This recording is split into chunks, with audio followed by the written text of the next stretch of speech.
बिस्मिल्लाहिर्रहमानिर्रहीम। तो hello guys, कैसे हैं? उम्मीद है सब खैरियत से होंगे। और आज हम विंडो का काम शुरू कर रहे हैं। तो विंडो आज सब मुकम्मल आ गई हैं। कुछ कोई 8-10 विंडो हैं, तो ये हम आज लगाना चाहते हैं। तो जो हमारे चैनल पर जो नए भाई हैं तो वो प्लीज़ हमारे चैनल को सब्सक्राइब कर दें। तो ये अंकल हैं, ये हमारे साथ आज काम कर रहे हैं। तो विंडो लगाते वक्त एहतियात से लगाना चाहिए, क्योंकि आज मेरी आँख पे चोट लगी और ये काम करते करते मेरी आँख पे एक छोटा सा रोड़ा लग गया है, तो जिससे मेरी आँख लाल हो गई है। तो ये गाइज हम विंडो है, ये हमने लगा ली है 6x4 की विंडो है। तो विंडो लगाते वक्त हमेशा लेवल और साल का ध्यान रखना चाहिए।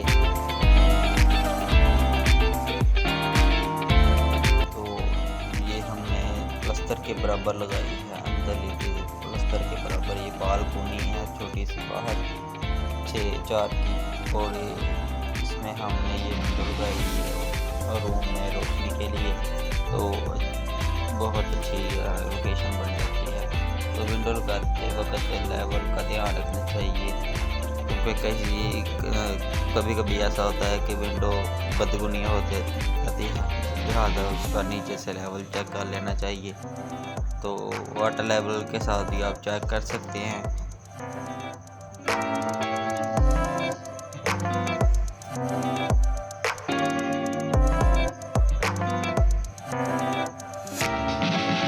ये देखे गाइस, हम वाटर लेवल के साथ एक विंडो जो बड़ी ही थोड़ी सी वो हम चेक कर रहे हैं वाटर लेवल के साथ।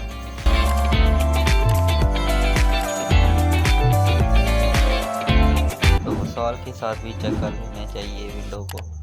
तो इस तरह जो बड़ी ग्रिल है वो आप थोड़ा सा अंदर भी रख के 2 इंच चिलका सकते हैं इससे अंदर। तो गाइस इससे अंदर अच्छा रहता है। और ये कार्नल की विंडो है 4/5 की, और ये हमने लगाई है, ये गुलाई की है, ये हमने अंदर लगाई है। और ये बाहर जो जगह बची है हम यहाँ एल्युमिनियम लगाएंगे।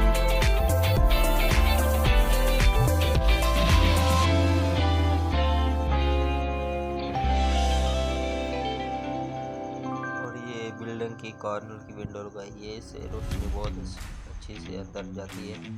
तो दोनों साइड पे जो है अच्छा रिजल्ट निकलता है। तो भी गाइस ये भी 4-6 की ग्रिल है, और ये स्लाइडिंग वाली है। इसके बैरे जो हमने बजरी से बने हैं, हमेशा बजरी से बैरे बनने चाहिए, क्योंकि मजबूती अच्छी होती है। तो इसके भी अंदर हमने प्लस्तर के बराबर की ग्रिल लगाई है। उसके बाद ये हॉल है, ये हॉल में हमने लगाई गुलाई वाली ऊपर से 1 कप बड़ी रखी है, और इसको भी बजरी के साथ हमने बनाया।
तो गाइस ये थी आज हमारी छोटी सी वीडियो ग्रिल लगाने की, और मिलते हैं नेक्स्ट ब्लॉग में। तब तक के लिए अल्लाह हाफ़िज़।